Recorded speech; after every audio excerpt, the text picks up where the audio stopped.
Vale. हरिः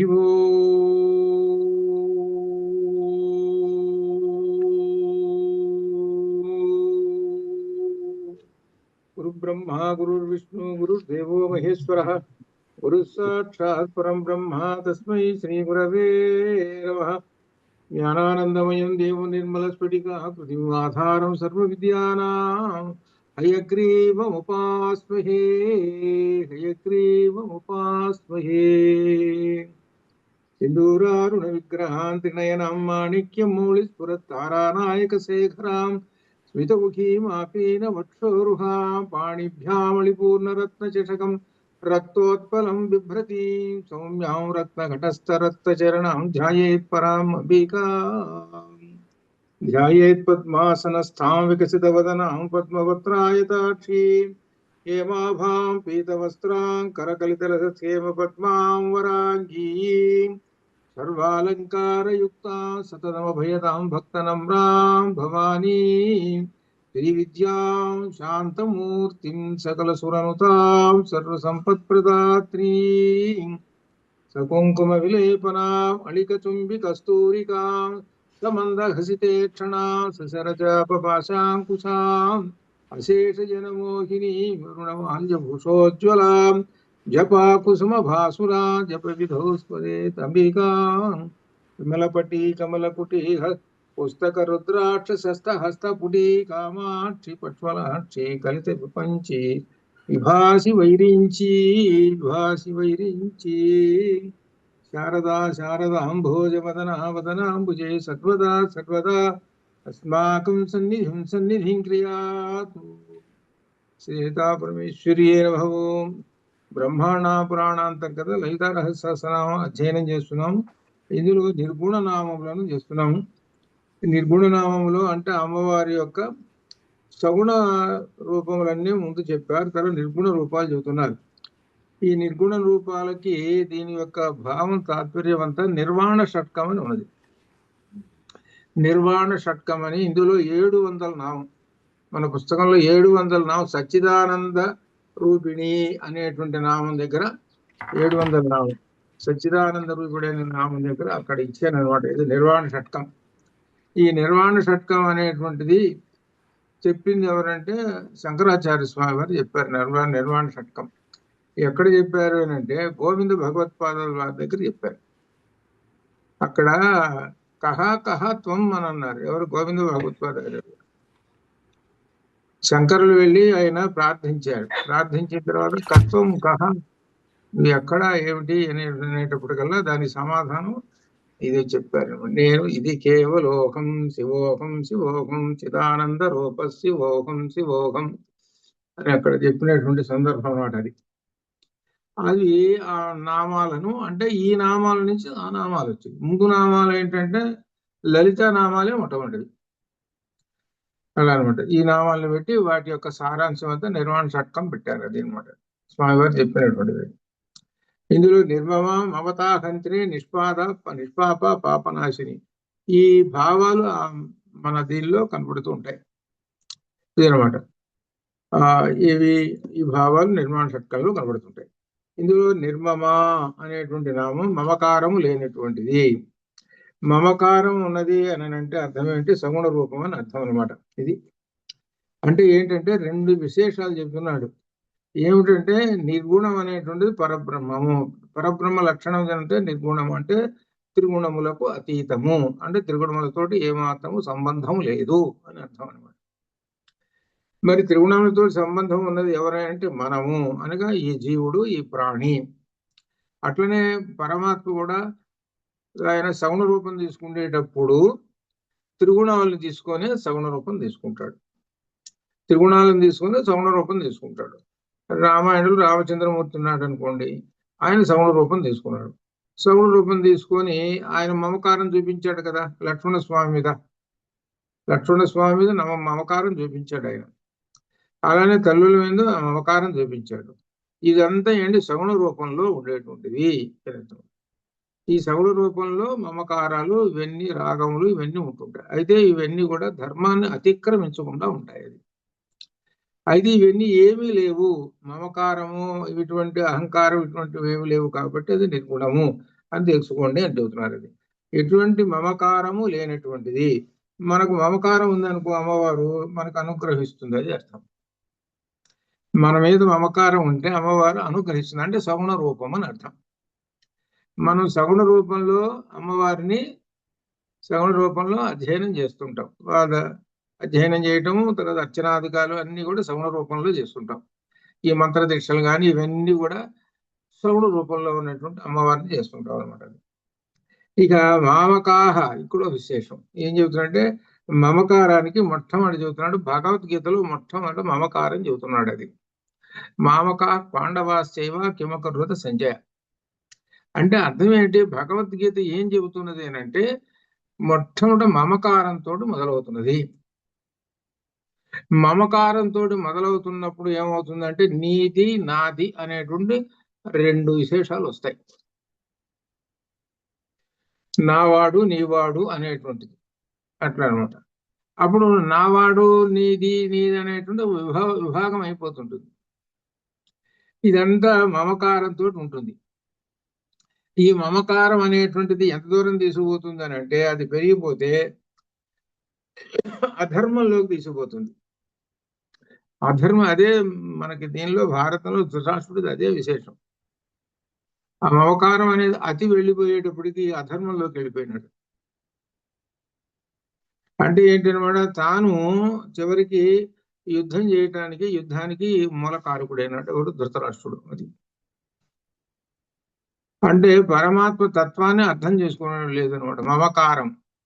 ఇప్పుడు ఇందులో రాజ్యం కోసం కదా వాళ్ళిద్దరు అటు ఇటు తన్నుకున్నది. ఇద్దరు పాండవులు కౌరవులు దేనికయ్యానంటే రాజ్యం కోసం తన్నుకున్నారు. ఎందుకయ్యానంటే మరి మేము క్షత్రియులం కదా, మాకు ఉద్యోగాలు ఉన్నాయి, మా రాజ్యం మా ఆస్తి ఇది అని ఎవరి ఆస్తి వాళ్ళది. పాండవుల ఆస్తినేమో కౌరవులు కాజేశారు, మోసం చేసి కాజేశారు. కాబట్టి మాది మేము తెచ్చుకోవాలి అనేటువంటిది వీళ్ళు. ఇట్లా అనమాట. ఈ మధ్యలో ఉండేటువంటి ఈ మమకారం అంటే వీళ్ళకు దాని మీద మమకారం, వీళ్ళ మీద ఆ రాజ్యం మీద మమకారం. ఈ మమకారాలతోటి ఎంతవరకు అయిందంటే చివరికి సర్వనాశనం అయిపోయింది. పాండవుల వైపు కూడా సర్వనాశనం అయిపోయింది. చివరికి ఐదుగురు మిగిలారు. ఐదుగురు మిగిలారంటే కృష్ణుని పట్టుకున్నారు కాబట్టి మిగిలారు, లేకపోతే వీళ్ళు కూడా పోతారు. అదే దీనిలో మనకి చెబుతాడనమాట, మనకు ప్రార్థనా శ్లోకంలో భగవద్గీతలో చెబుతాడనమాట. కైవర్తక కేశవ అక్కడ చెబుతాడు.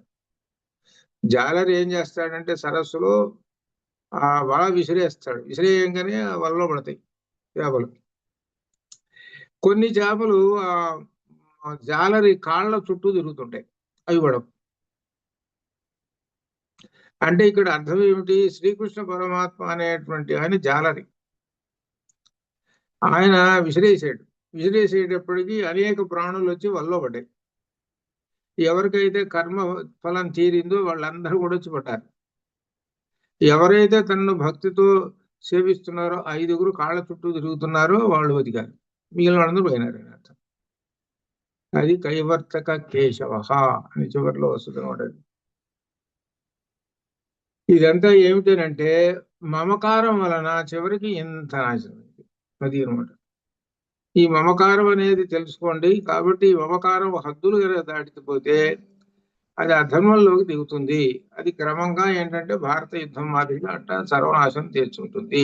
అది అర్థం. ఆ మమకారం అనేటువంటిది ఉండొచ్చు, దాన్ని ధర్మపరంగా ఉండాలి. తల్లిదండ్రులకి పిల్లల పట్ల మమకారం ఉంటుంది, అది ధర్మపరంగా ఉండాలి. అది అధర్మపరంగా ఉండకూడదు. ఆ మమకారంతో ఎటుపడితే అటు పనులు చేయటం అధర్మంగా. మమకారం ఉంది సంతానం మీద, వాళ్ళని బాగా పోషించాలని అనుకుంటావు, అధర్మంగా డబ్బులు సంపాదించావు, అది అర్థం. అది ఆ ధర్మం అనేటువంటిది చాలా దూరం వెళ్ళిపోతుంది. ఇది అనమాట, మమకారం లేకుండా ఉండాలి అని మనకి చెబుతున్నాం. మమకారం లేకుండా ఉంటే అమ్మవారు నిర్గుణ స్వరూపము, అది తెలుసుకోండి. ఇవన్నీ ఏంటంటే మనకి చెబుతున్నారు. మమకారం లేకుండా ఉంటేనే నిర్గుణ పరబ్రహ్మము. నీలో ఉన్నటువంటి ఆత్మ ఎవరో తెలిసిన నిర్గుణ పరబ్రహ్మము. నారాయణ సూక్తంలో చెప్పుకున్నామే, నివార సూకవత్తన్వి పీతాభస్వత్యునోపమ తస్యా శిఖాయా వచ్చే అని దానిలో చెబుతున్నాం. అక్కడేమో రూపం ఇవ్వాల, ఒక అణు మాత్రం ఉన్నాడు అని చెప్పారు. అదొక శక్తి అని చెప్పారు. అది అన్నమాట. కాబట్టి నిర్గుణ పరబ్రహ్మ ఉన్నారు, అర్థం చేసుకో.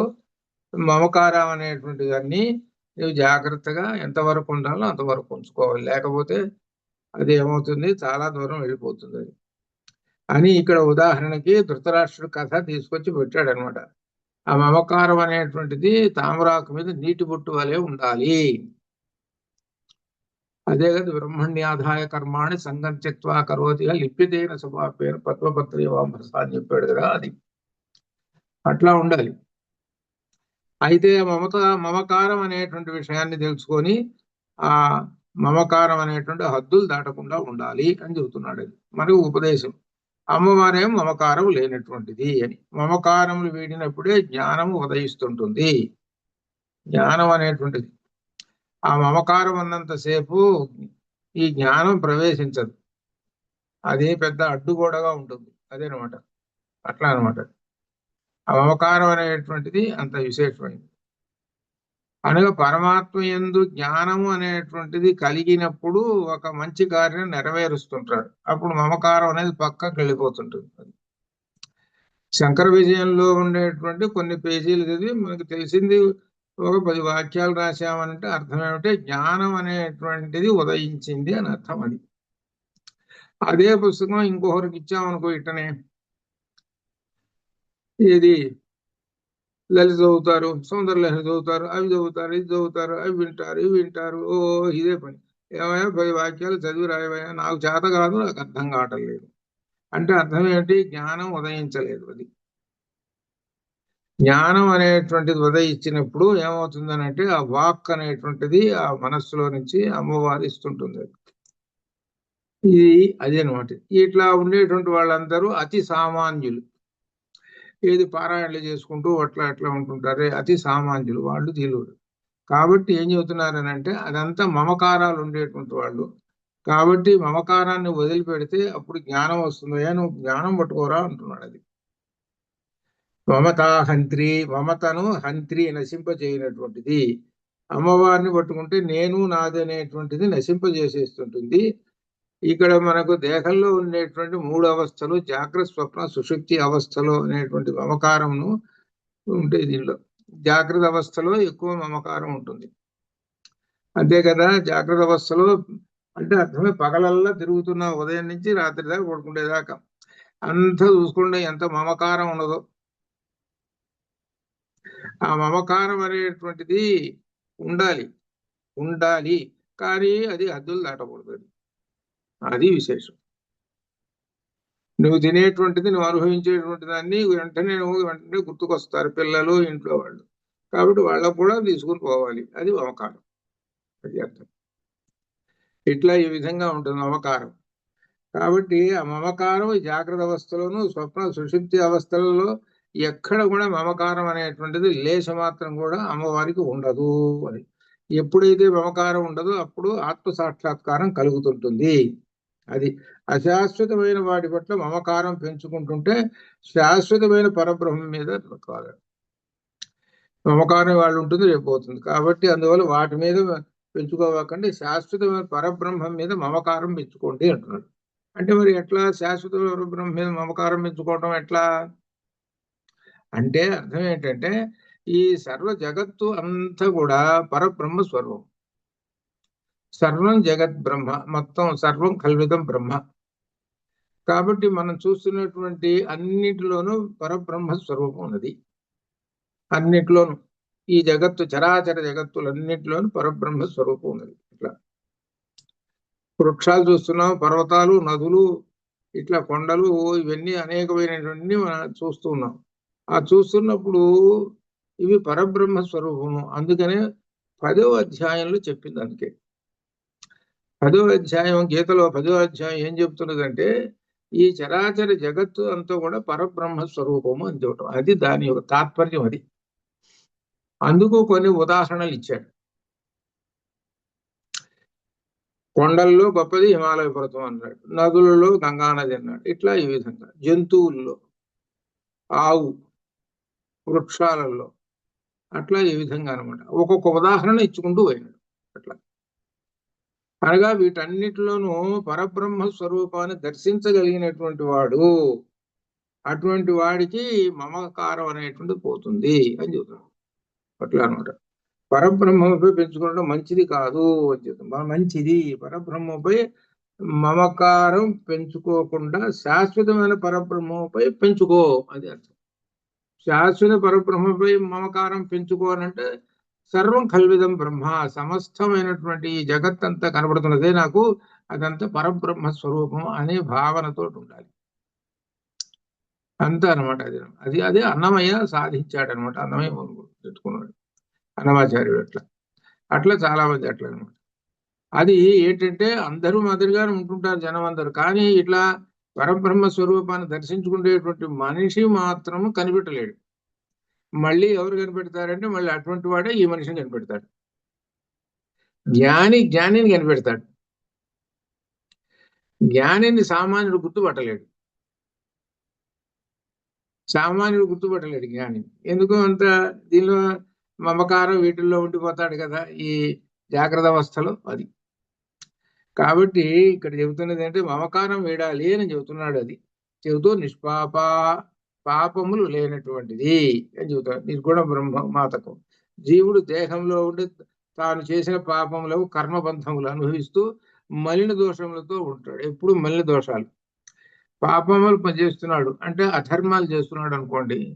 అధర్మాలు చేస్తుంటే దానికి ఫలితాలు అనుభవిస్తుంటాడు. అందుకనే దీనికి ఏం చెబుతున్నారంటే 3 ఏంటంటే ప్రారబ్ధ కర్మని, సంచిత కర్మని, ఆగామి కర్మని చెబుతుంటారు. ఈ ప్రారబ్ధ కర్మలో ఆగామి కర్మ, సంచిత కర్మ 3 రకాలు. అంటే ఆ జన్మలో చేసుకుంటే ప్రారబ్ధ కర్మకి అనుభవించాడు. సంచిత కర్మ అంటే సంచిలో బాగా వేసుకున్నాడు అంతక్రితం, ఆ పూర్వజన్మలో. ఇంకో ప్రారబ్ధం అంటే వచ్చే జన్మలో కూడా రెడీ చేసుకున్నాడు. ఈ జన్మకి రెడీ చేసుకున్నాడు, వచ్చే జన్మకి రెడీ చేసుకున్నాడు, ఆల్రెడీ అంతకుముందు సంపాదించుకున్నదాన్ని అనుభవిస్తున్నాడు. ఈ మూడిట్లో దేనికో కారణం వలన వాడు ఇది అనుభవించాడు ఆ పాపం. చాలా మందికి తెలియదు ఏమిటనంటే ఏమిటనంటే ప్రస్తుత కాలంలో ఉండేటువంటిది ఏమిటంటే వ్యాధులు అనేటువంటిది ఒకటి. రెండోది అనుకోకుండా జరిగేటువంటి, ఊహించకుండా జరిగేటువంటి ప్రమాదాలు, ఊహించకుండా అనేకమైనటువంటి విషయాలు. ఇవన్నీ కూడా ఏంటంటే ప్రారబ్ధ కర్మలు ఈ జన్మలో. సంచిత కర్మలు ఉంటాయి కదా, అసలు మనకు తెలియదు ఎప్పుడు ఏ క్షణంలో ఇంకా కాసేపట్లో ఏం జరుగుతుందో ఏం లేదు, సంచిలోంచి బయటకు వస్తుంది. అంటే ఏమిటో ఆ కర్మ ఫలాలు అనుభవించేటప్పుడు మనకు ఏమాత్రం తెలియదు. అంటే శిక్ష అనుభవించడం అని అర్థం. అది చెల్లు అవుతుంది. అది శిక్షకి, నేరానికి శిక్ష అనుభవిస్తే చెల్లు అవుతుంది. అట్లా అన్నమాట. అందుకని ఏంటంటే ఈ విధంగా ఏర్పడతాయి. కాబట్టి ఇక్కడ చెబుతున్నాడు అనమాట, మీరు ఈ జాగ్రత్త అవస్థలో మీరు ఎటువంటి పాపములు చేయకండి. పాపములు అనే మాటకి ఇంకొకటి ఏం చెప్పుకోవాలంటే అధర్మాలు చేయకండి. ధర్మము అనేటువంటిది పెట్టుకోండి అని అర్థం. అది ధర్మం అనేటువంటిది పలు విధాలుగా ఉంటుంది, అది అర్థం చేసుకోండి. అది అర్థం చేసుకోవటానికి రామాయణం చదువుకోండి, దానిలో ధర్మము, ధర్మ సూక్ష్మాలు ఉన్నాయి, అది తెలుసుకోండి. కౌశల్య ఏమన్నది అంటే, నాయన నీతో పాటు నేను కూడా అడవులకు వస్తాను రా అన్నది. నేను ఇంకో తల్లిని కదా, తల్లిని చూసుకోవాలి కదా, నేను కూడా వస్తాను అని. సరే నువ్వు కూడా వస్తానన్నావా, బాగానే ఉంది. మరి నీ భర్త అయినట్టు దశరథుడు ఉన్నాడు కదా, ఆ దశరథుడిని వదిలేసి రావటమే కదా అన్నాడు. ఆ దశరథుడిని వదిలేసి రావటమే కదా, వదిలేసి వచ్చి నా దగ్గర కూర్చున్నావు అంటే దాని అర్థం ఏంటి? భర్తను వదిలేసినటువంటి భార్య అని అర్థం. నీకు మమకారం దేని మీద ఉంది? కొడుకు మీద మమకారం ఉంది. అంటే భర్త మీద మమకారం లేదు. నీవు భర్తతోటి ఏం చేయాలంటే ధర్మ కార్యాలు నిర్వహించాలి. ఒక ధర్మకార్యం నిర్వహిస్తున్నాడు అనుకో భర్త, ఒక యజ్ఞం చేస్తున్నాడు అనుకోండి, ఆ పక్కన భార్య ఉంటుంది. ఒక దానం చేస్తున్నాడు అనుకోండి, పక్కన భార్య ఉంటుంది. ఆమె ఏం చెబుతుంది అంటే ఇంకా దానాలు చేయాలి, అవి చేయాలి, కొంత ప్రోత్సాహం ఇస్తుంది, ఇవన్నీ ఉంటుంటాయి. కాబట్టి ఇప్పుడు ఏమవుతుంది అనమాట, ఆయనకి భార్య ఉన్నా లేనివాడైపోతాడు. అట్లనే నీవు భర్త ఉన్నా లేని దానివి అయిపోతావు. కాబట్టి ఇది ఏమవుతుంది అన్నమాట, అధర్మం అవుతుంది అని చేస్తే అప్పుడు ఆమెకి తలకాయ తిరుగుతుంది. అబ్బో, నేను ఇంత పొరపాటు చేస్తున్నానేనని చేసి అప్పుడు రామచంద్రమూర్తి ధర్మస్వరూపుడు ఈయన అని చెబుతూ పాలయసి ధర్మం అని చెబుతున్నాడంటే సవై రాఘవ శార్దూల త్వాం అభిరక్షదు అని చెప్పింది. నువ్వు ఏ ధర్మాన్ని అయితే పట్టుకున్నావో ఆ ధర్మమే నిన్ను రక్షిస్తుంది అని దీవిస్తుంది. అది అట్లా అనమాట. అది ఇక్కడ అదేంటంటే ఈ విధంగా మనకి ఇప్పుడు ప్రస్తుత కాలంలో కనబడుతుంటాయి రకరకాలు. ఎట్లా అనమాట, ఇవన్నీ ఏమిటంటే అధర్మాలు అట్లనమాట. కాబట్టి అధర్మాలు అనేటువంటివి ఏమవుతుందంటే మలినాలు అవుతాయి. ఆ మలినాలే పాపములు అవుతాయి అని చెబుతున్నారు. అది కాబట్టి మనలో ఉన్నటువంటి పవిత్రమైన ఆత్మస్వరూపం ప్రాణులన్నింటిలోనూ ఉన్నది. కాబట్టి ఆత్మస్వరూపం తెలుసుకోండి అని చెబుతూ ఆ పరమాత్మ ఎటువంటి అపవిత్రం లేకుండా మలినాలతో లేకుండా ఉన్నాడు. అందుకని మన హృదయంలో ఉన్నటువంటి ఆ పరమాత్మ మలినములు లేనటువంటి నిర్గుణ పరబ్రహ్మము. కానీ నీవు తెలుసుకోలేకపోతున్నావు అని అంటే నీ చుట్టూ మలినాలు ఉన్నాయి. ఓ పెద్ద మలినాలు ఉన్నాయి. అజ్ఞానం అనే చీకటి అనేటువంటిది నీలో ఉన్నది. అందువల్ల తెలుసుకోలేకపోతుంది అని ఏం చెబుతున్నాడు. కాబట్టి ఇక్కడ విశేషం పాపములు లేనటువంటిది అనగా పాపము ఎటువంటి పాపములు అడ్డుపడక పవిత్రంగా ఉంటుంది అమ్మవారు. అమ్మవారు పవిత్రంగా ఉంటుంది. పవిత్రం, ఈ పవిత్రం అనేటువంటి దానికి అమ్మవారు అంటే అర్థం జ్ఞానము. అందుకని గీతలో ఏం చెప్పాడు, పవిత్రం ఏమిటి, నహి జ్ఞానేన సదృశం పవిత్రం ఇహ విద్యతే అని చెప్పాడు. జ్ఞానంతో సమానమైనటువంటి పవిత్రమైనటువంటి వస్తువు ఈ జగత్తులో లేదు. అంటే జ్ఞానం అంటే అర్థం ఏమిటి, జ్ఞానద జ్ఞాన విగ్రహ అనేటువంటి వచ్చింది కదా. ఎవరు జ్ఞానం అనేటువంటి దానికి అంటే అమ్మవారు. అమ్మవారన్నా ఎవరన్నా ఒకటే. అందుకనే జ్ఞాన స్వరూపం కాబట్టి శివం అన్నారు. అది శివుడు అంటే అర్థం ఏమిటంటే జ్ఞాన స్వరూపుడు అని అర్థం. అది అసలు అర్థం శివుడు అనేది దానికి అర్థం. కాబట్టి అమ్మవారు శివ ఒక దీర్ఘం ఇచ్చేస్తే అమ్మవారు అవుతాడు, దీర్ఘం తీసేస్తే అయ్యవారు అవుతాడు. కాబట్టి ఎటువంటి పాపం లేదు కాబట్టి పవిత్రమైనది ఏమిటయ్యానంటే జ్ఞానము. అది అందుకని విష్ణు సహస్రనామాల్లో పూతాత్మ అనే నామం కూడా వచ్చింది. పూతాత్మ అంటే పవిత్రమైనటువంటి ఆత్మ. ఏ మాత్రం మలినములు అనేటువంటిది లేదు. తెల్లని మల్లెపూ లాంటి వస్త్రం మీద నల్లటి 4 చుక్కలు పడ్డాయి అనుకోండి, వెంటనే మనకు ఏమనిపిస్తుందంటే అబ్బా అని అనిపించి పక్కన పెట్టేస్తాం అంతటి ఆ నల్లటి తెల్లటి వస్త్రాన్ని కూడా. లేకపోతే అవన్నీ కడుక్కోలేదు. అట్లనే మనకు నిర్మలమైనటువంటి ఆ ఆత్మ మీద మలినాలు కనబడితే అది మలినాలు లేకుండా చూసుకోండి అని చెబుతున్నారు మనకి ఉపదేశం. ఇక్కడ అమ్మవారు ఎటువంటి పాపములు మలినములు లేనటువంటిది. ఇంకా పాపనాశిని, పాపములను నశింప చేయనటువంటిది. భక్తుల పాపములు నశించును, భక్తుల పాపాలను. భక్తి ఇక్కడ విశేషం ఏంటంటే పాపముల నుండి విముక్తి చేస్తుంది. అమ్మవారిని ఎవరైతే పట్టుకుంటారో వాళ్ళందరినీ కూడా అమ్మవారు పాపముల నుండి బయటికి తీసేస్తుంది. ఇది అర్థం. అయితే ఇక్కడ ఒక విశేషం ఒకటి జాగ్రత్తగా పట్టుకోవాలి. ఏమిటంటే ఎవరి పాపాన్ని నేను తీసుకోవటం లేదు అని గీతలో ఉంది. ఎవరి పాపాన్ని నేను తీసుకోవటం లేదు, ఎవరి పాపం ఎవరి పుణ్యాన్ని నేను తీసుకోవటం లేదు అని చెప్పాడు. అదేంటి, నాదత్తే కస్యచిత్ పాపం కస్యచిత్ అని ప్రత్యేకం చెప్పాడు. ఇదంతా ఏంటి, నేను తీసుకుంటున్నాను నా పాపం, భగవంతుడు తీసుకుంటాడు నా పాపం అని ఈ విధంగా పూజలు పునస్కారాలు చేసుకుంటున్నారే అనుకునే వాళ్ళందరూ చెప్పాడు. నేను మాత్రం ఎవరి పాపం తీసుకోవటం లేదు, ఎవరి పుణ్యం కూడా తీసుకోవటం లేదు. నా చేయవ సుకృతం విభు అని చెప్పాడు. ఇదేంటి ఏమిటి వాడు తీసుకుంటున్నాడు అని అనుకుంటున్నాను, అది అజ్ఞానము. ఎవరి పాపము పుణ్యము వాళ్ళు అనుభవించాల్సిందే అని చెప్పాడు. ఎవరిది వాళ్ళు అనుభవించాల్సిందే అని చెప్పాడు. నేను ఎవరికి తీసుకోవట్లేదు. ఇంకొక చోట అపిచేసు దురాచారో భజతే మాం అనన్య భాగ్ సాధురేవ సమంతవ్య సమ్యక్ వ్యవస్థితో హి సహా అని చెప్పాడు. ఇదేమిటి మరి? నేను ఎవరి పాపం తీసుకోవటం లేదు, ఎవరి పాపాన్ని వాళ్ళు అనుభవించాల్సిందే అని చెప్పాడు. అక్కడ నాదత్తే కసిజిత్ పావు నచేవ సుకృతం విభువు అని చెప్పాడు. అక్కడ ఇక్కడేం చెబుతున్నాడు? అపిచేసు దురాచారో భజతే మాం అనన్య భాక్. ఎంతటి దురాత్ముడైనా సరే వాడు నన్ను అనన్య భాక్ అత్యంత భక్తితోటి కనుక సేవిస్తే వాడిని సజ్జనుడుగా నేను లెక్క వేసుకుంటాను అని ఇక్కడ చెబుతున్నాడు. అంటే అపిసు దురాచార అంటే పాపాత్ముడు అని అర్థం. పాపాత్ముడిని నేను పుణ్యాత్ముడిగా నేను లెక్క వేసుకుంటాను. ఎప్పుడు మాం అనన్య భాక్, మాం నన్ను అనన్య భాక్ అంటే ఏంటనమాట? గొప్ప భక్తితోటి ఈ సేవించినప్పుడు, నిశ్చలమైన భక్తితోటి సేవించినప్పుడు అనేటువంటి. ఇక్కడ ఏమిటి దీనికి అర్థం? దీన్ని ఎట్లా అనుసంధానం చేస్తాం? మీరు భగవద్గీత ఈయన చదువుతున్నారు కదా,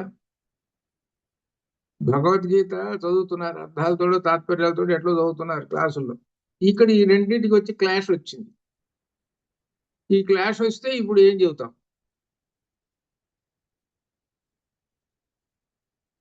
ఈ క్లాష్ వస్తే ఏం చెబుతాం?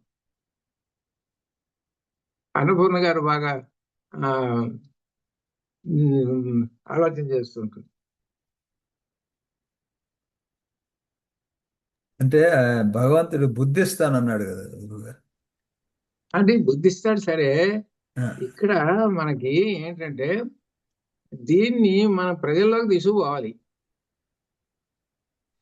ఈ ప్రజల్లో తీసుకుపోవాలంటే ఏం చెబితే, ఏ విషయం చెబితే వాడికి ఇక్కడ అర్థం అవుతుంది.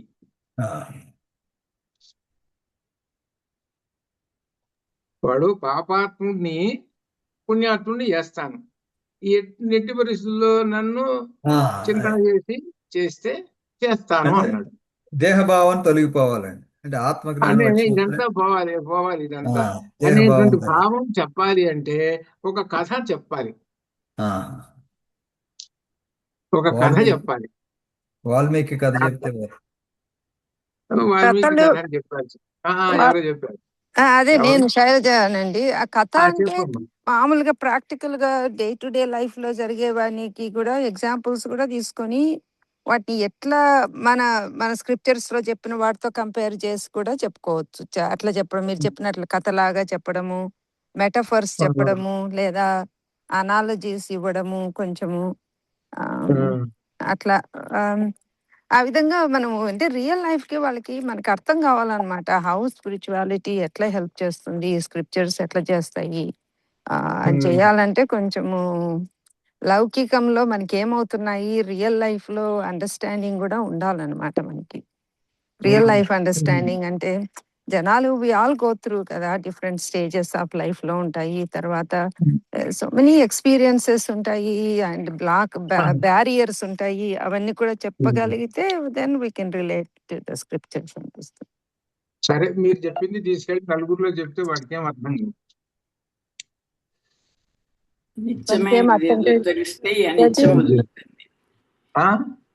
నిత్యమైనది ఏదో తెలిస్తే, అంతకంటే మంచిది ఉన్నది అని తెలిస్తే దీన్ని వదిలేసేస్తారు. ఆ మంచి ఏమంటే వాడికి తెలియాలి. నేను ఇందాక ఒక మాట అన్నాను, కథ అని ఒక మాట అన్నాను. గజేంద్ర మోక్షమా గురువు గారు? గజేంద్ర నువ్వు వేస్తావు అన్నమాట. ఒక 4 రాళ్ళు చూద్దాం. గజేంద్ర మోక్షంలో ఏనుగు పాపం ఏం చేసింది? పాపం ఏం చేయలేదు. అవును. పాపం చేసి ఎవరిని ప్రక్షాళన చేశాడు భగవంతుడు ఆలోచిస్తున్నా కూడా. మీకు అందరికి వచ్చు, కానీ చెప్తున్నంతసేపు ఏదంటే మామూలు మనిషి. ఎవరు కృష్ణారావు గారు చెప్తున్నారేంటి? ప్రహ్లాదుడి కథ, ప్రహ్లాదు హిరణ్యకశిపుడి కథ. అది కూడా కాదు. పాపం చేశారు. ఇప్పుడు స్త్రీలింగ శబ్దం చెబుతున్నారు, ఇప్పుడు మీరు చెబుతారు పాపం చేసింది. ఇప్పుడు స్త్రీలింగ శబ్దం చెప్పారు.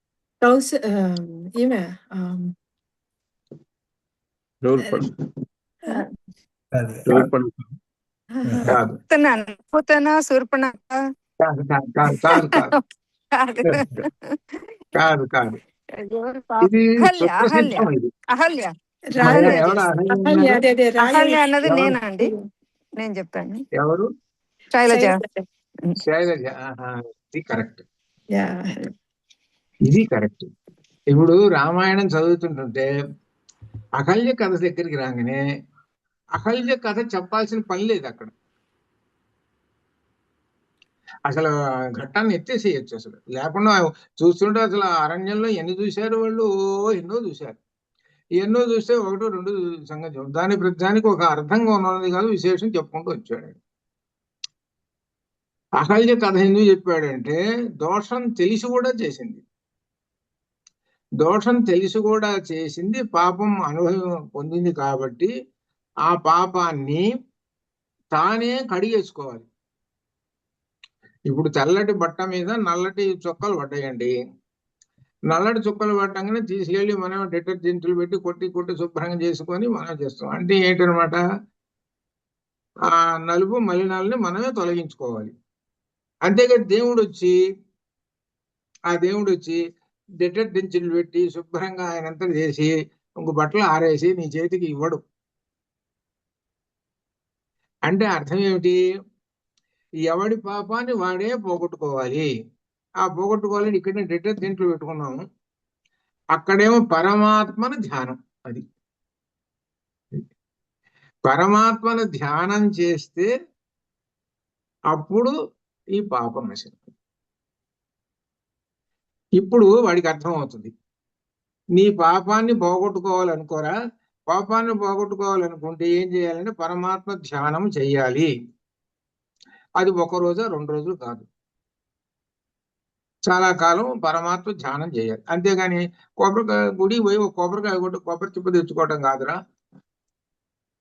నీకేదో పాపం పోతున్నావు, ఎక్కడికి పోదు నీ పాపం, నీ దగ్గర పైకి కొబ్బరి చిప్ప కూడా తింటున్నావు నువ్వు, నీ పాపం నువ్వేరా. అది అర్థం. అది ఏంటో కొబ్బరికాయ కొట్టడం అనేటువంటిది మామూలు భక్తిపరంగా ఒక రకమైనటువంటి ఒక మార్గం. అది భక్తి మార్గం అంతవరకే అది. అంతేగాని నేను కొబ్బరికాయ కొట్టాను, 100 కొబ్బరికాయ కొట్టాను, నా పాపం పోతుంది అనుకుంటే ఏమీ పోదు. కొబ్బరికాయ కొడితే ఏం పోదు. ఇక్కడ ఏం చెబుతున్నాడంటే నువ్వు క్రియ చెయ్యి.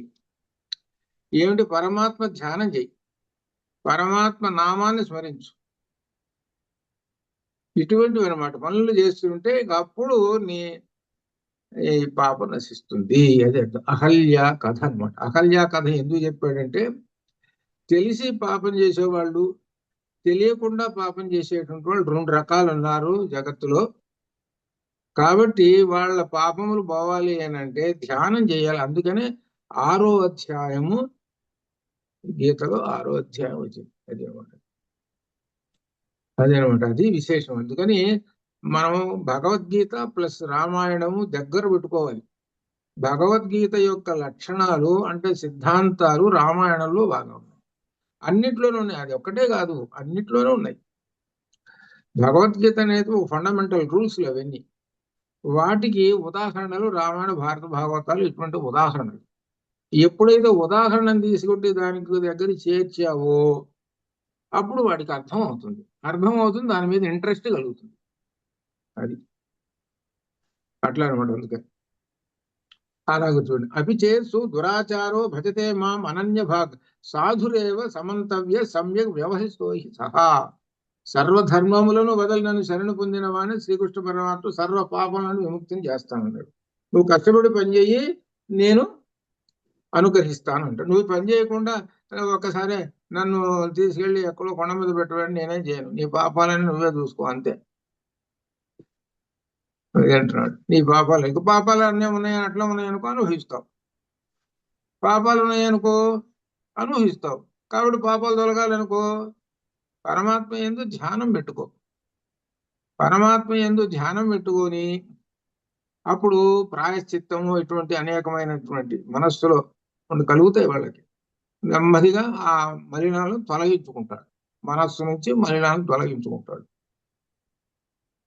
రాముని యొక్క నామమహిం కానీ, నమ శివాయ కానీ, నమో నారాయణాయ కానీ ఇవన్నీ లేకుండా ఇంకా అనేకమైనటువంటి దారులు ఉంటాయి.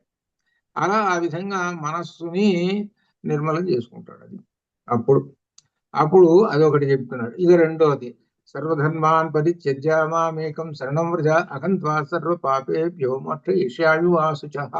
ఇది కూడా పెద్దది. ఇది కూడా మనకి చెప్తున్నాం అనుకోండి, వాళ్ళకి గీత చెబుతున్నాం. ఈ శ్లోకం వచ్చింది 1866. సర్వధర్మాన్ పరిత్యజ్య అంటే ధర్మములన్నీ వదిలివేసేసి అని చెప్తున్నారు. ఏమండి ధర్మాలు ఏమిటండి అని అంటే, సత్యం వద, ధర్మం చర, ధర్మాలు కదా వదిలేసాం. ఇంకా ఏమిటనమాట, మాతృదేవో భవ, పితృదేవో భవ, వరుసగా చెప్పుకుంటూ వచ్చారు. మన రేపు దైత్యంలో వస్తుంది. ఇవన్నీ ధర్మాలు కదా, ధర్మాలు వదిలేసేమంటున్నారు ఏంటండి? భగవంతుడే ఏ విధంగా చెబుతున్నాడు ఏంటి? ధర్మాలు వదిలేసేమని చెబుతున్నాడు. పక్కనేమో ధర్మాలు చేయండి అని ఏమో చెబుతూ, ఇక్కడ వదిలేసేది నా దగ్గరికి రా అంటే, తల్లిదండ్రులు వదిలేసి నా దగ్గరికి రా, నీకు మోక్షం ఇస్తాను, భార్య పిల్లల్ని వదిలేసి నా దగ్గరికి రా, మోక్షం ఇస్తాను అని చెబుతున్నాడు ఏంటండి? ఇదేమి ధర్మం అది అనిపిస్తుంది. అది ఇక్కడ ఎలా చెబుతాము అనేటువంటిది. ఈ ఎలా చెబుతాము అని అంటే, ధర్మాలు ఏమీ వదలలేదు, అక్కడ వదిలేసేమన్నాడు, వదలలేదు. ఏమిటి వదలలేదని చెబుతున్నారు ఏమిటండి అని అన్నాడు. నీవు ఎట్టి పరిస్థితుల్లో సర్వధర్మాన్ పరిత్యజ్య, ఎట్టి పరిస్థితుల్లో ధర్మాలన్నీ వదిలేశావు, భార్యాపుత్రులను వదిలేశావు, ఇల్లు వదిలేశావు, అన్నీ వదిలేశావు. అన్ని వదిలేసేసి ఇంట్లో నుంచి బయటకు వచ్చావు. ఈ ఎవరు ఇది? ఎవరు? ఏ మనిషి ఆయన?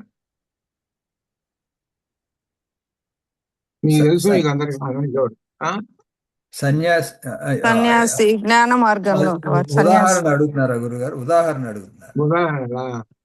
ఉదాహరణ ఎందుకంటే అవి చెబితేనే, నువ్వు భగవద్గీత చెబుతున్నావు, అది చెబితేనే వాడికి అర్థం అవుతుంది. తాత్పర్యాలు చెప్పుకుంటూ పోతుంటే వాడికి ఊటి లేచిపోతాడు.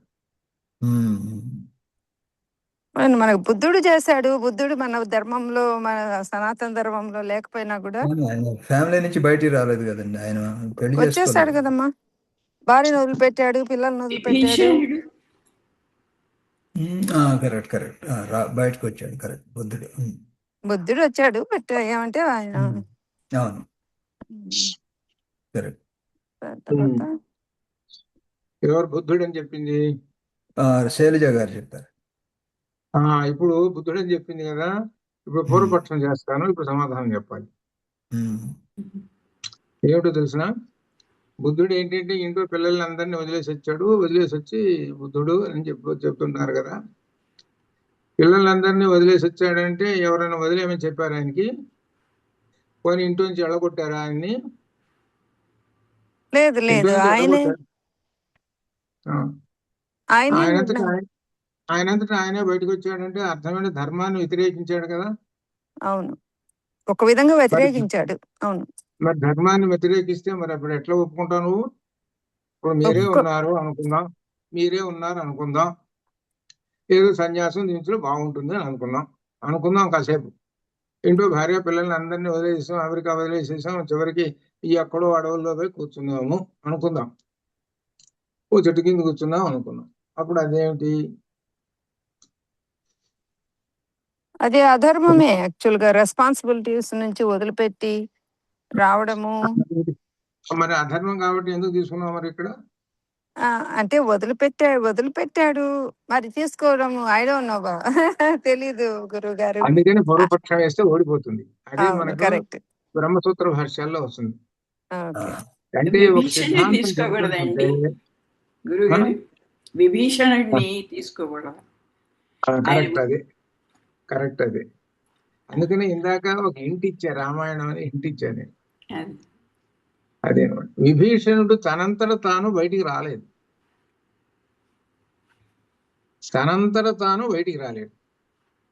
ధర్మం కోసం పోరాడుతున్నాడు.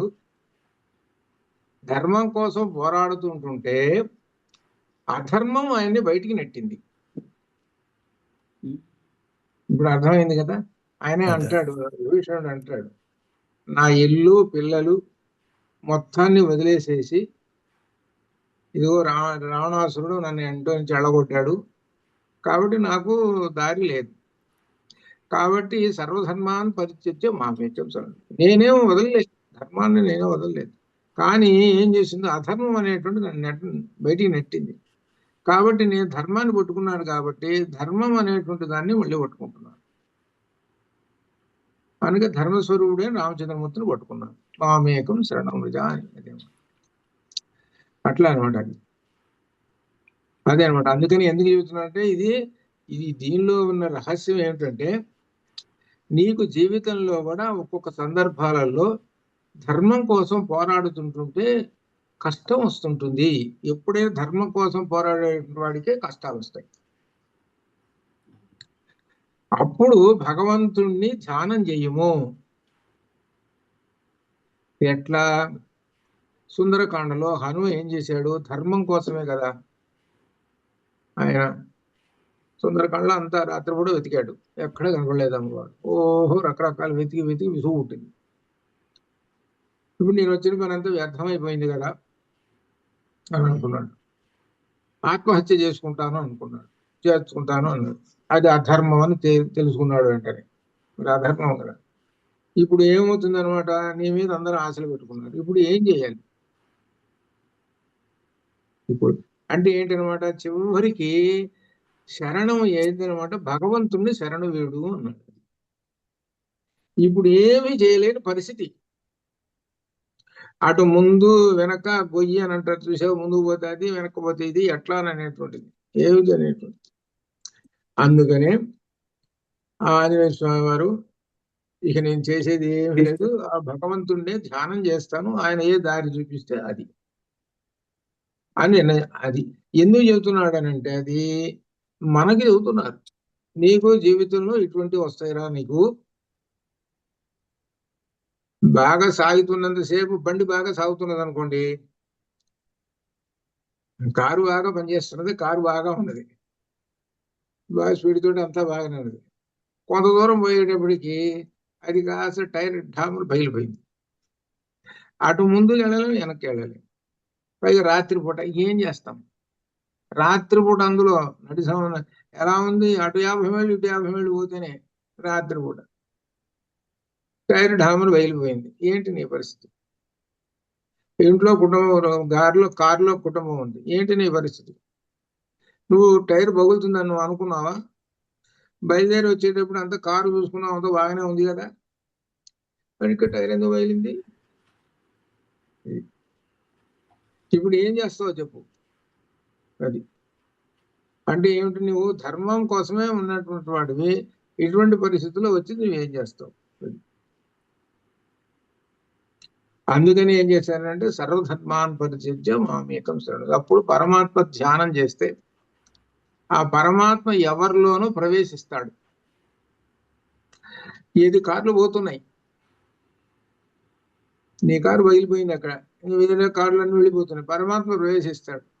ప్రవేశించి నువ్వేం చేస్తున్నావు, ఎవరైనా కారు ఆపుతారేమో, ఎక్కించుకొని పోతారేమో, చూద్దాం అని అనుకుంటున్నావు. ఆ చేతులు ఎత్తుతున్నావు నెమ్మదిగా, ఎవడో పరమాత్మ ప్రవేశించినటువంటి ఠాప్ అని ఆపేసేసాడు. ఏంటి సార్ అన్నాడు. ఇదిగోనండి ఇది. అయ్యో పాపం, సరే ఎక్కడ నా కార్లో పోదాం, అయిపోయింది తీసుకున్నాడు. ఇది అర్థం. ఎందుకంటే ఇటువంటి కార్యక్రమాలు కూడా జరుగుతుంటాయి అప్పుడు. అందరూ ఆపరు మళ్ళీ. ఏంటనమాట చూడండి, మరి పరమాత్మ. అందుకని ఏంటంటే ఇప్పుడు కాంటు పట్టు మరి ఏంటి మరి చేయటం మరి పని. ఇంకా కాసేపు ఆగితే ఏంటంటే ఏ పుల్లు వస్తాయో, సింహాలు వస్తాయో, ఎవడొస్తాడో, లేకపోతే గంగోడే వస్తాడో, ఎవరు చదువుతాం, ఇట్లా ఉంటుంది. అందుకనే ధ్యానం చెయ్యి అని చెబుతున్నాడు. పరమాత్మ ధ్యానం చెయ్యి. అటు ధర్మాల నుంచి కోసం పాటుపడేటువంటి వాడు ధర్మస్వరూపుడు ఇతను. అటువంటి ఆయన ఏంటనమాట, పరమాత్మ గురించి ధ్యానం చేస్తాడు. మరి అనుభవం ఏమిటి? మరి కష్టాలు పడుతూ వచ్చాడు కదా, సముద్రం దాటి వచ్చాడు కదా, ఇంత దూరం వచ్చాడు కదా, టార్ను వెళ్ళిపోయింది, కారు వెళ్ళిపోయింది. నీకేం చేయాలి? ముందుకు వెళ్ళడానికి వీల్లేదు, ఏం చేయాలి? తప్పదు. అప్పుడు పరమాత్మ ధ్యానము, అది అర్థం. అందుకనే ఈ 6వ అధ్యాయము ధ్యాన యోగం పెట్టింది. అందుకే ఒక్కొక్క అధ్యాయం ఎందుకు పెడుతున్నారు జాగ్రత్తగా అర్థం చేసుకోవాలి. ఇటువంటివి కాబట్టి వస్తాయిరా. కాబట్టి ధ్యానము, పరమాత్మ ధ్యానం అనేటువంటిది పలు రకాలుగా ఉంటుంది. అదే 6 విధాలుగా చెప్పాడు. పరమాత్మ ధ్యానం ఎలా చేయాలి, ఎట్లా అలవాటు చేసుకోవాలో కూడా మనకి గీతలో చెప్పారు. అదనమాట. అందుకని అలా చేస్తే పరమాత్మ యందు ధ్యానం గనక ఉన్నప్పుడు అప్పుడు పాపము నశించును అని. ఇప్పుడు విభీషణుడు అంత వదిలేసి వచ్చాడు కాబట్టి ఆయన పాపం వస్తున్నది అంటున్నారు. ఏమీ రాదు పాపం. అది ఆయన ధర్మాన్ని పట్టుకున్నాడు. ఎక్కడికి వచ్చాడు? సాక్షాత్తుగా పరబ్రహ్మం దగ్గరికి వచ్చాడు. ఇంకా ఆయనకి ఏం రాదు. ఆయన పిల్లలు అందరూ కూడా అక్కడ లంకలో వారే ఉన్నారు. ఇదేనమాట. అట్లా అనమాట. ధర్మాన్ని పట్టుకున్నటువంటి వాడు ఇదనమాట. పట్టుకున్నటువంటి వాడు పాపం నశిస్తుంది అని చెబుతున్నాడు అనమాట. అని చెబుతూ శ్రీకృష్ణ పరమాత్మ లలితామాత దీనిలో అభేదంగా ఉంటుంటుంది. మనకు దీనిలో మొట్టమొదటిలోనూ కూడా ఇచ్చానమాట. లలిత అంటే శ్రీకృష్ణ పరమాత్మ. అట్లానే భగవద్గీత కూడా ఎవరు చెప్పింది అని అంటే అంబ త్వాం అనుసంధామి భగవద్గీతే భగవద్వేషిణి. అక్కడ సంబోధన అంబ. అంబ అంటే అమ్మవారు. భగవద్వేషిణి, భవ అంటే సంసార సాగరమును ద్వేషించేటువంటిది. అటువంటి అమ్మవారు ఆ అర్జునుడికి 18 సర్కలు చెప్పింది. అంటే లోపల చెబుతున్నారు, పైకి శ్రీకృష్ణ పరమాత్మ ఉన్నాడంటే లోపల అమ్మవారు ఉన్నారు. అది అర్థం. విద్య అనమాట. ఇది భగవద్గీత అనేది విద్య. విద్య అనేటువంటి అన్ని కూడా స్త్రీలింగ శబ్దాలు. ఎన్ని విద్యలు అయితే నన్ను అనుకుంటామో ఇది ఒక విద్యానని, అది స్త్రీలింగ శబ్దాలు. అనగా అమ్మవారి యొక్క స్వరూపాలు. విద్యలన్నీ అమ్మవారి స్వరూపాలు. అందుకనే వేదం ఉన్నది అనుకో, అప్పుడు వేదాన్ని ఏమన్నారు? వేదమాత అన్నారు. వేదాన్ని వేదమాత అన్నారు. అంటే అర్థం ఏమిటి? అమ్మవారి స్వరూపములు అని అర్థం. వేదంలో ఏమున్నాయి? అన్ని అక్షరాలేగా, అన్ని మంత్రాలేగా ఉంది. కాబట్టి అది పుస్తకం. కాబట్టి ఆ పుస్తకం అమ్మవారి చేతిలో ఉంది. అందుకని అమ్మవారి ధ్యానం శ్లోకాల్లో పుస్తకం, అమ్మవారి చేతిలో పుస్తకం ఉన్నది చూడండి అని చెబుతున్నారు. అంటే అమ్మవారిని మనం ధ్యానం చేయటము, అమ్మవారిని మనం భక్తితో అర్థం చేసుకొని అమ్మవారిని ధ్యానం చేయటం అనేటువంటిది విషయం ప్రధానమైనటువంటిది. అది గుర్తుపెట్టుకోండి. ఆ అమ్మవారు నిర్గుణ పరబ్రహ్మాన్ని గురించి చెబుతూ ఇంకా చెబుతున్నారు నిష్క్రోధ. ఇది పెద్ద నామం. ఇది నిష్క్రోధ, క్రోధములు లేనటువంటిది అని అర్థం. క్రోధం అనేటువంటిది ఏమిటంటే కామాదులలోనిది. క్రోధము లేని నిర్గుణ మాత్రం. ఈ క్రోధం అనేటువంటిదే ప్రస్తుత కాలంలో ఈ 168వ నామం ప్రపంచం అంతా నిండిపోయింది. దీని ప్రభావం వలనే అనేకమైనటువంటి సంఘటనలు జరుగుతున్నాయి. అనగా అర్థం ఈ క్రోధం వలన నాశనం. కోపం వలన ఏం చేస్తాడు? వాడు వీడి మీద కోపం మీద వీడు పోయి వాడి మీద ర్యాకెట్లతో పోయి ఆ దేశం మీద వేసేస్తాడు. కొంతమంది చేస్తారు. వాడి కోపంతో వాడు వీడి మీద వేస్తాడు. ఇది యుద్ధాలు. దీని ఫలితం ఏంటి అని అంటే మధ్యలో ఉన్నటువంటి ప్రాణులు ఉన్నది వాళ్ళు తెచ్చిపోవటం, అశాంతి, ఇటువంటివన్నీ. దీని మూలం ఏమిటి అంటే క్రోధము. నిష్క్రోధ, క్రోధము లేనటువంటిది అమ్మవారు. క్రోధం లేకుండా ఉండడం, శాంత స్వభావంతో ఉండాలి. ఈ కామ, క్రోధ, లోభ, మోహ, మద, మాత్సర్య ఇన్ని అనమాట. కామ, క్రోధ, లోభ, మోహ, మద, మాత్సర్య. అబ్బా ఎన్ని ఉన్నాయండి. 6 శత్రువులు. ఈ 6 శత్రువులు లోపల చేరంగానే వీడు పుట్టినప్పుడు చేరరు. నెమ్మదిగా రోజు గడిచే కొంది చేరతారు. తల్లి ఏమో కొంచెం ఇస్తుంది, ఆవగింజ అంత ఇస్తుంది అనమాట. తల్లి ఆవగింజ అంత ఇస్తుంది అనమాట. చిన్నప్పుడే వాడు ఉన్నప్పుడే ఆవగింజ అంత వస్తుంది. అరే నువ్వు ఎవరికి పెట్టవా రోయ్, నువ్వు మాత్రమే తినరోయ్. ఎప్పుడంటే నేను చెప్పేది పాతకాలంలో, మరి ఇప్పుడు కూడా ఉంటే ఉండదని అనుకోవచ్చు. పాతకాలంలో ఎప్పుడు నేను 70 సంవత్సరాల క్రితం చదువుతున్నాను. వీళ్ళ పిల్లల్ని స్కూల్కి పంపించారు, వాళ్ళు పోతున్నారు, బడికి పోరు. అప్పుడు బళ్ళు కూడా గవర్నమెంట్ బళ్ళు లేవు, ఏదో వీధి బళ్ళు లాగా చిన్న ఉంటాయి.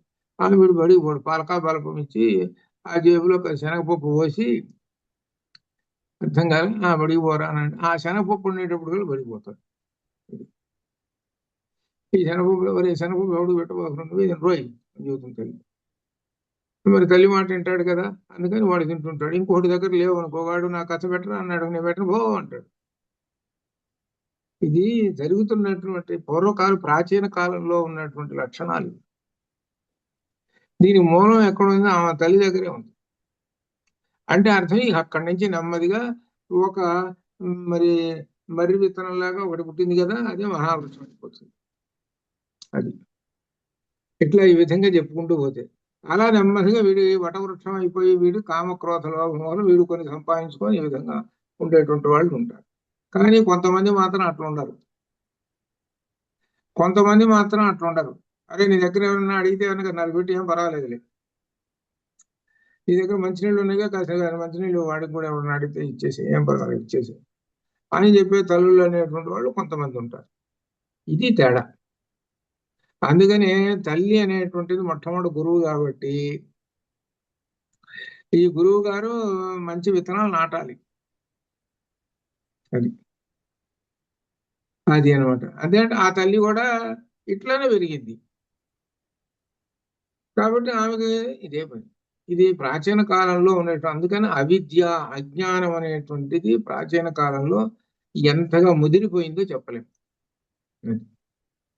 అందువల్లనే వెనకబడిపోయినారు, విద్యలో వెనకబడ్డారు కాబట్టి లలితలో ఏమి చెప్పారో అది ప్రజలకు ఎవరికి తెలియదు. లలితలో చెప్పినటువంటి గొప్ప సైన్స్ విజ్ఞానం అంత చెప్పారు, ఎవరికి తెలియదు. ఆ లలితలో చెప్పినట్టుగానే అర్థం చేసుకొని గనక ఆచరణలో పెడితే చాలా మార్పు వస్తుంది. ఆచరణ అనేటువంటి అర్థం చేసుకుంటూ కుదరదు. అదే కనుక ప్రాచీన కాలం నుంచి కనుక ఉండుంటే సమాజం మార్పు చెందుతూ ఉండేది, అంత గొప్ప. కానీ అది అర్థం చేసుకొని ఆచరణలో ఉండేటువంటి వాళ్ళు 1000 కోహుడు ఎవరో ఉన్నారు. అటువంటి కవులు మహాపండితులు వాళ్ళు ఏం చేశారంటే వాళ్ళు అట్టనే ఉన్నారు, వాళ్ళు పుస్తకాలు రాసుకుంటూ కూర్చున్నారు. ఆ పుస్తకం మళ్ళీ ఎవరికి అర్థం కాదు.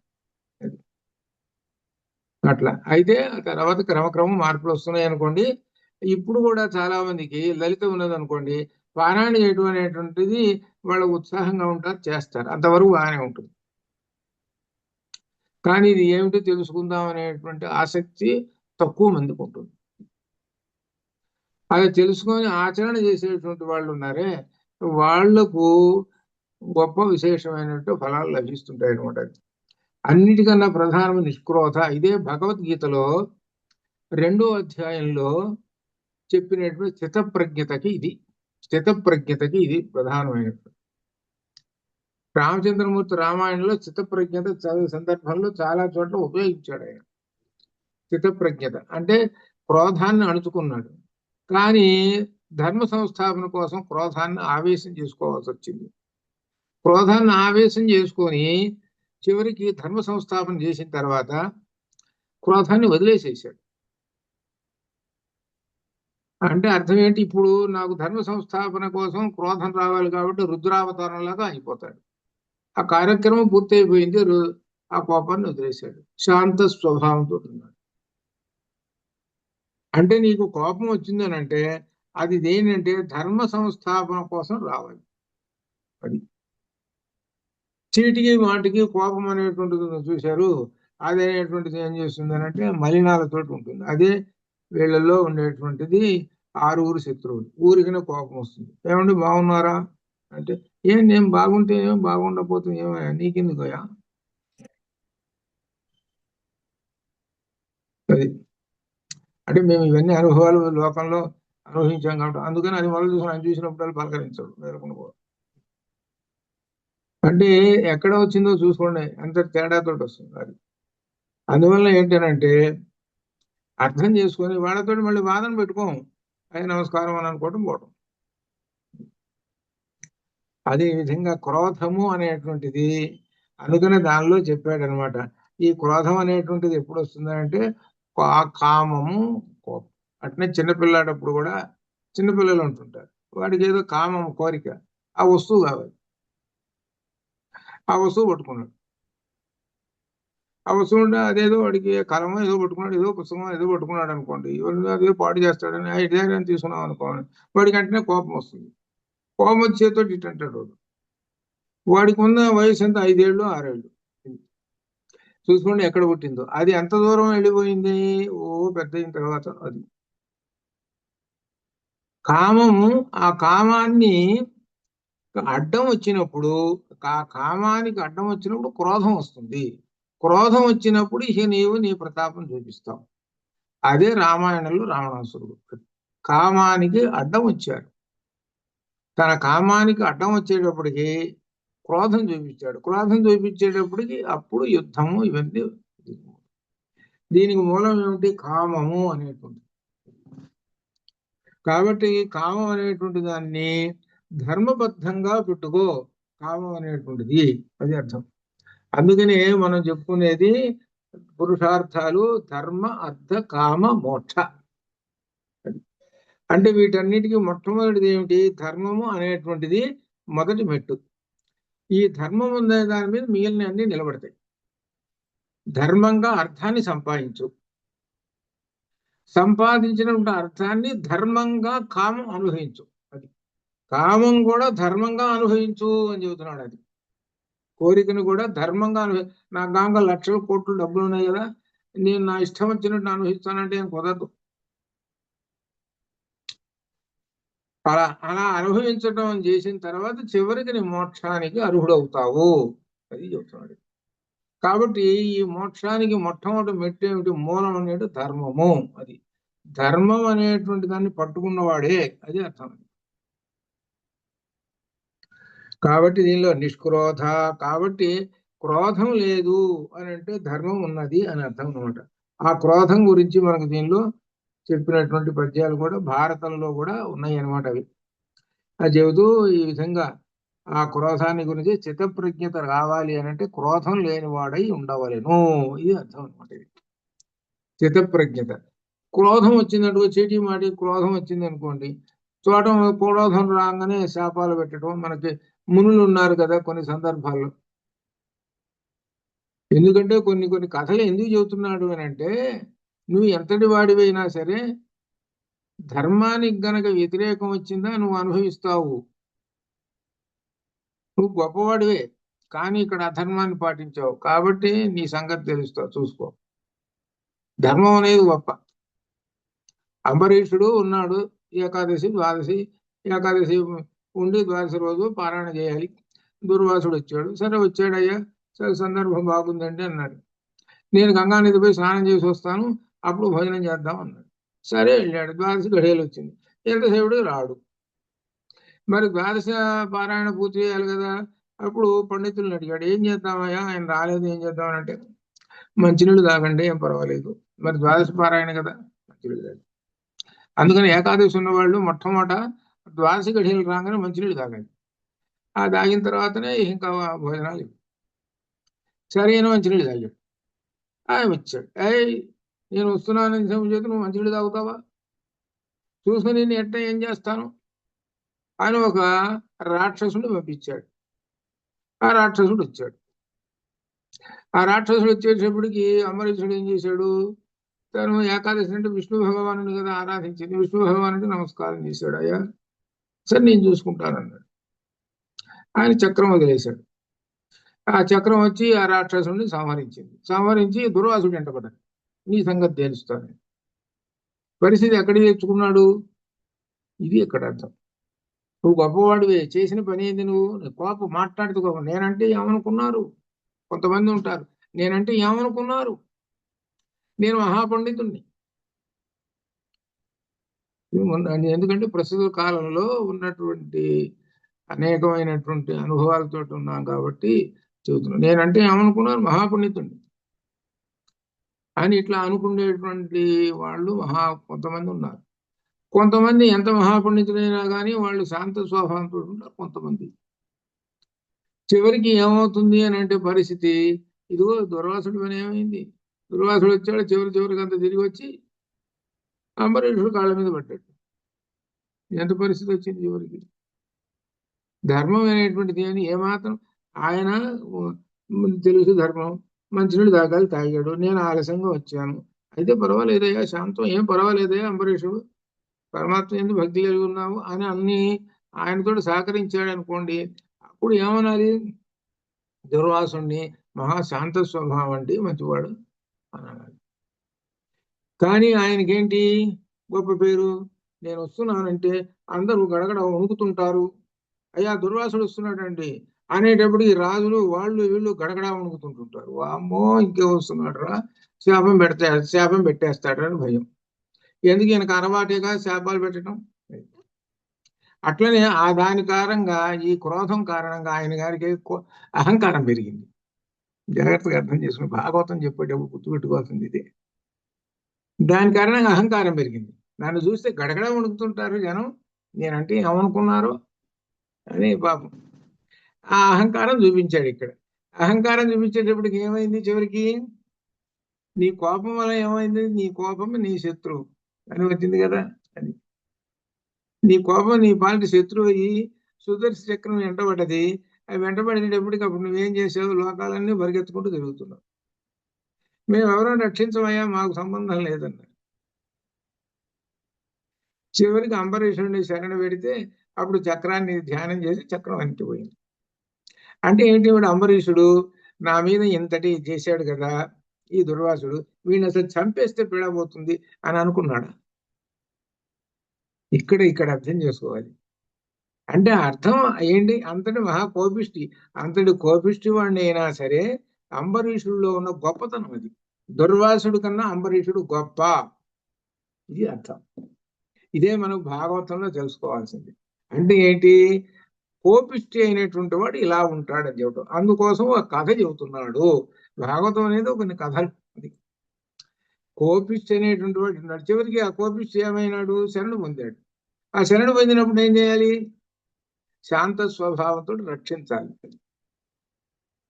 అదనమాట.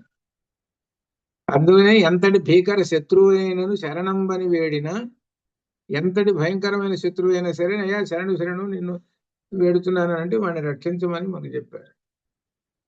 అంటే అర్థం ఏంటి? అప్పుడు నీలో ఉన్నటువంటి శాంత స్వభావం. అంతేగాని వాడికి ఎంతో కోపంతో ఉన్నాడు, నేను కూడా కోపం వహిస్తాను, నా దగ్గరకు వచ్చాడు కాబట్టి ఖండించేస్తాను అని అనుకుంటే అప్పుడు ఏమవుతుంది అనమాట? వాడంటూ వాడు పాపిష్టివాడు, నువ్వు కూడా పాపిష్టివాడు అయిపోతావు. కాబట్టి నీవు శాంత స్వభావం అంటే క్రోధాన్ని జయించిన వాడు అని అర్థము. అది శాంతము అనే జాగ్రత్తగా అర్థం చేసుకోవాలి.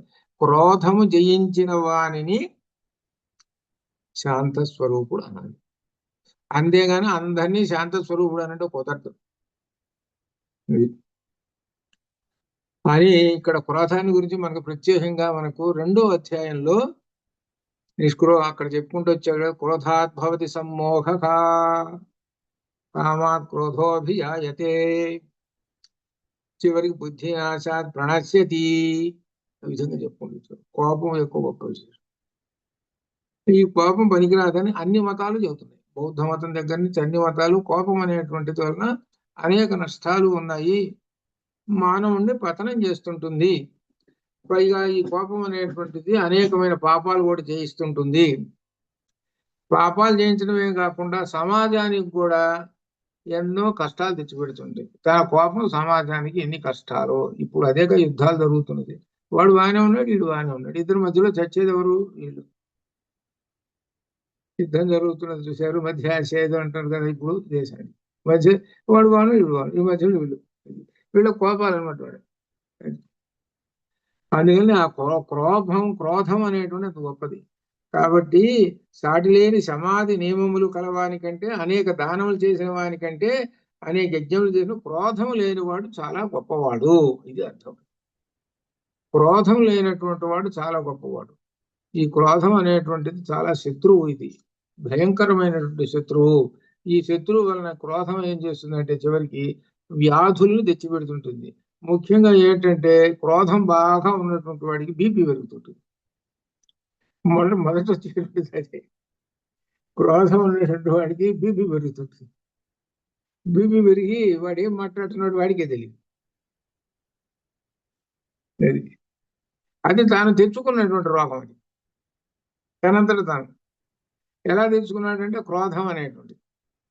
అందుకనే విద్య నేర్చుకో. విద్య అంటే అర్థం ఏంటి? జ్ఞానము అని అర్థం. విద్య విసగును వినయంబు వినయమునను పడయు పాత్రత దాని వలన. కాబట్టి విద్య అనేటువంటి జ్ఞానం వలన అతని క్యారెక్టర్ వస్తుంటుంది అని చెబుతున్నారు. అట్లా అనమాట అది.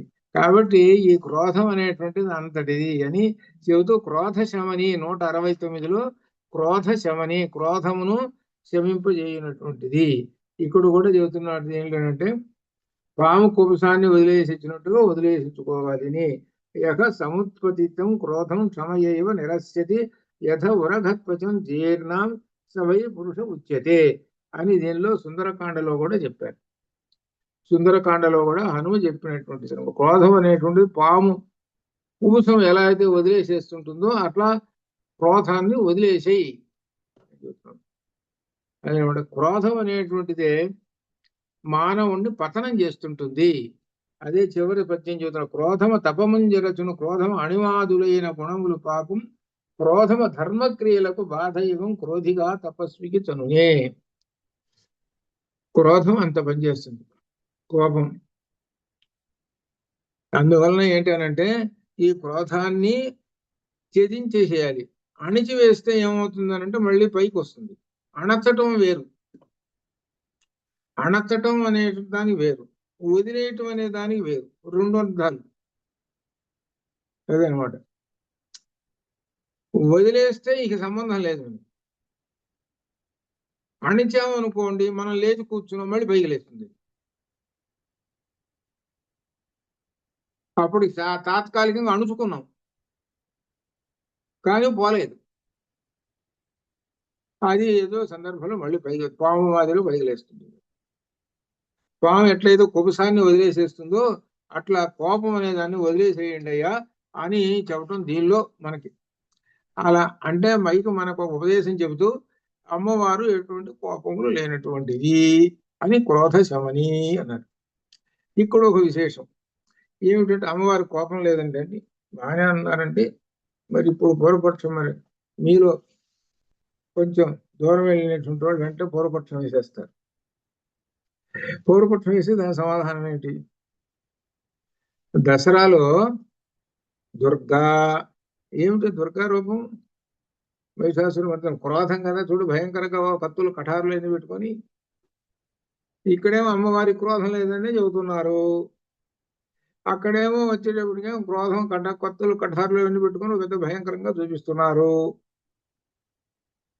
ఏమిటి మరి? అక్కడ అమ్మవారు కాదా, ఇక్కడ అమ్మవారు కాదా, ఇక్కడ అమ్మవారు వేరు అక్కడ అమ్మవారు వేరా అని పూర్వపక్షం వేస్తే అప్పుడు సమాధానం ఎక్కడ దిక్కుతుంది? దానికి సమాధానం ఏంటి? మరి దసరాలో ఉండేది అంతా అంతే కదా, మహిషాసురమర్దిని దుర్గాష్టమి అని చెబుతున్నారు. ముందు రోజు ఏమో సరస్వతి రూపం అని చెబుతున్నావు. సరస్వతి రూపం అంటే జ్ఞాన రూపం అని చెబుతున్నావు.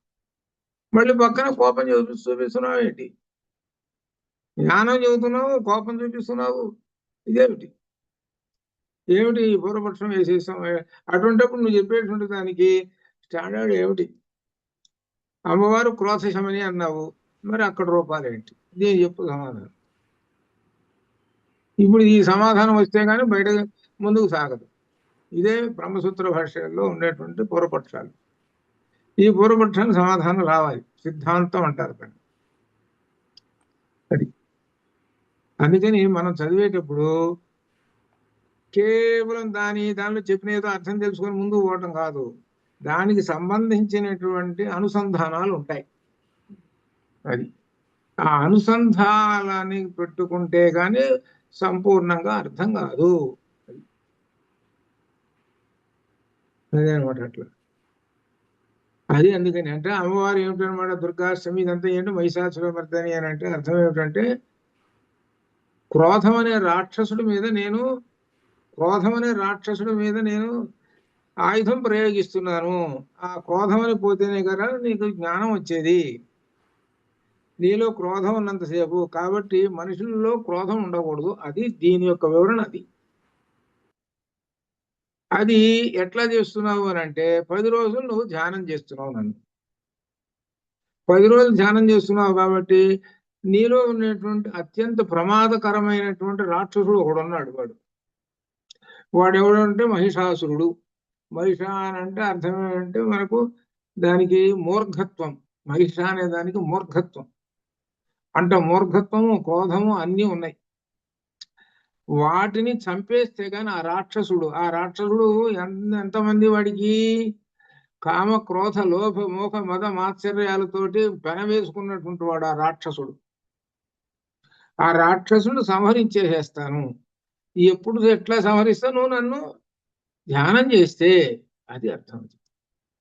నువ్వు నన్ను ధ్యానం చేస్తే వాడిని సంహరించేస్తాను. అప్పుడు నీకు అమ్మవారు దర్శనం. అది అమ్మవారి దర్శనం 16వ రోజున లలితా పరమేశ్వరి రూపం. అది దాని అర్థం. అది అంటే మనలో కామక్రోధ లోభ మోహ మత మాత్సర్యాలు 6 శత్రువులని నశింపజేసుకోవడమే దసరా యొక్క అసలు ముఖ్య ఉద్దేశము. అది అర్థం. ఇది పట్టుకోవాలి.